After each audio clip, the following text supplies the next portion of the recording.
All right, I'm gonna try to hit three key points in this video. I wasn't gonna do this video. I haven't done a COVID video in, I don't know, maybe a month or two, because it's just it gets me very frustrated and it's very time consuming. But that being with all the research and try to give you the proper information. But there's three things that I want to mention.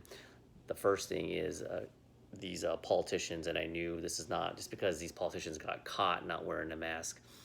The amount of hypocrisy from these politicians.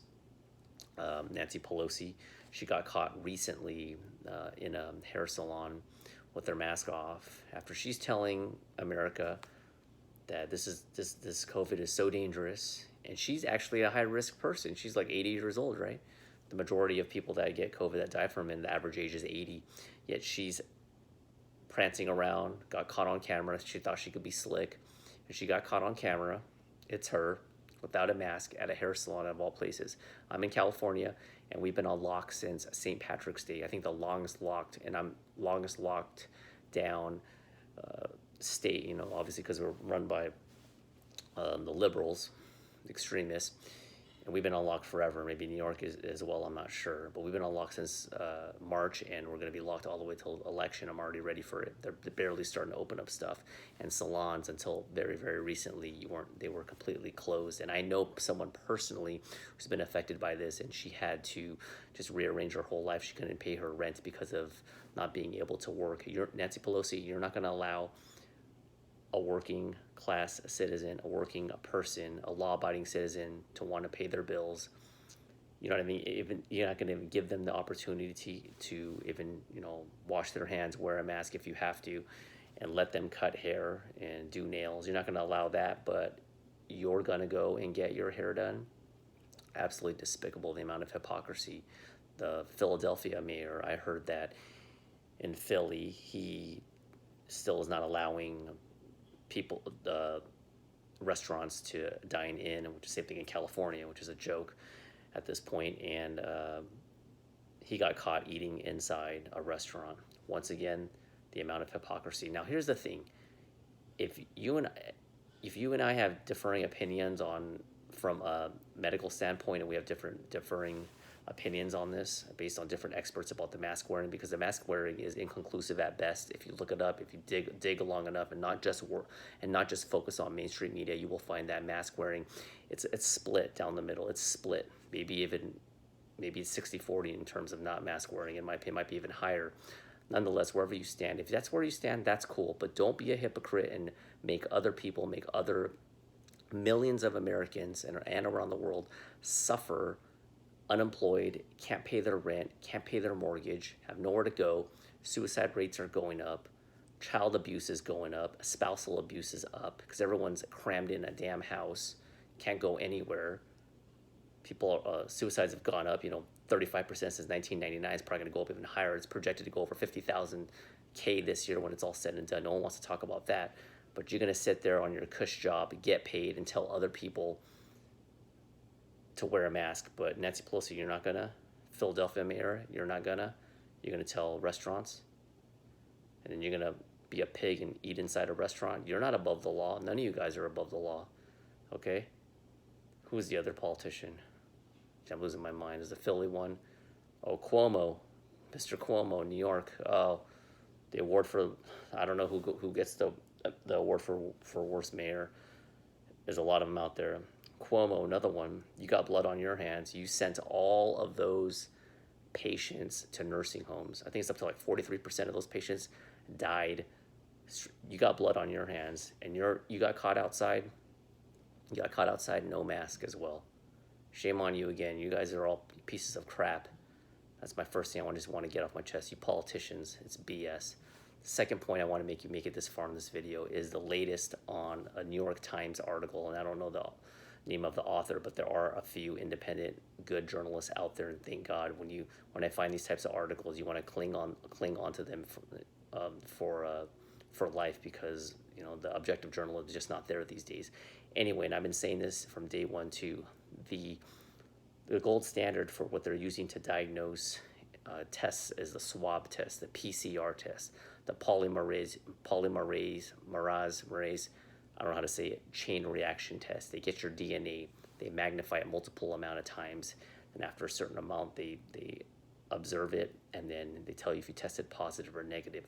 The problem with the PCR test is it causes a lot of false positives. There is a very respected epidemiologist, Michael Amina from Harvard, and he has this other epidemiologists and doctors who agree with this as well, that the problem is this test is too sensitive in terms of, there's something called a cycle threshold, and this cycle threshold, they usually set it around 35 or 40, and to break this down into easy terms, the higher the threshold this number is, the more sensitive the test is, and which means a patient can register a false positive, meaning you could just have another germ.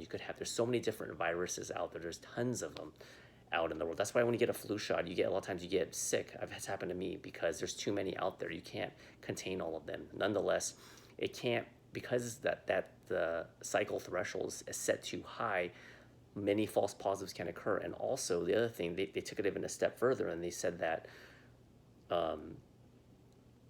these people, during this test, they tested multiple patients from 3 different states. I think it was New Jersey, Nevada, and I forgot the other one, New York. And they found out up to 90% of these patients had such insignificant amounts of the virus, to the point where they either have a false positive, they don't have it, and even if they do have it, it's such an insignificant fraction, 90% of these patients, that they found out. It's so small, so minuscule, a small germ, that they don't have any symptoms, they're not contagious, they don't need to wear a mask, they're asymptomatic, they don't need to be contact traced. Basically, none of the above, 0. But all these bumped cases are being bumped up because all these cases are being inflated due to this faulty PCR test. So Dr. Michael Mina, what does he recommend? That cycle threshold that's set at 35 or 40, it needs to be lower. When you lower the cycle threshold, you have a better chance for accuracy and less false positives. That's the gist of it. There's a little bit more ins and outs of it, but if you catch my drift, that's what happens. It's the second point. I'll try to link that article if you can. So every time you hear that media saying cases, it's just not the case.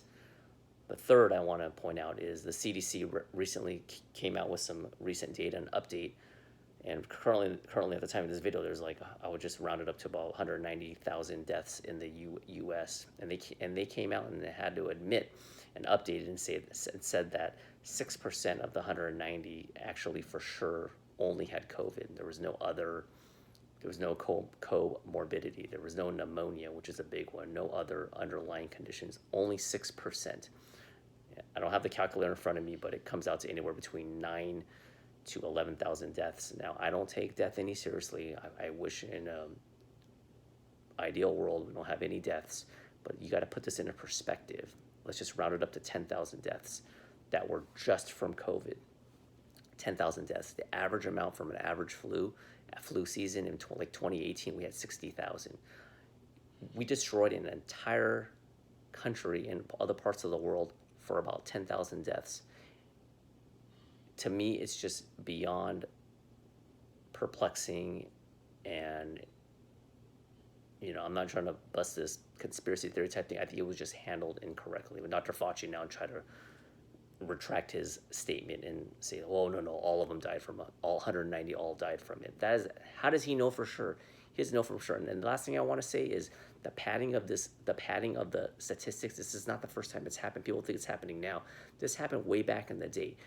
Real quick, if you look at the CDC back in the early 2000s, they weren't getting enough flu deaths on the death certificate.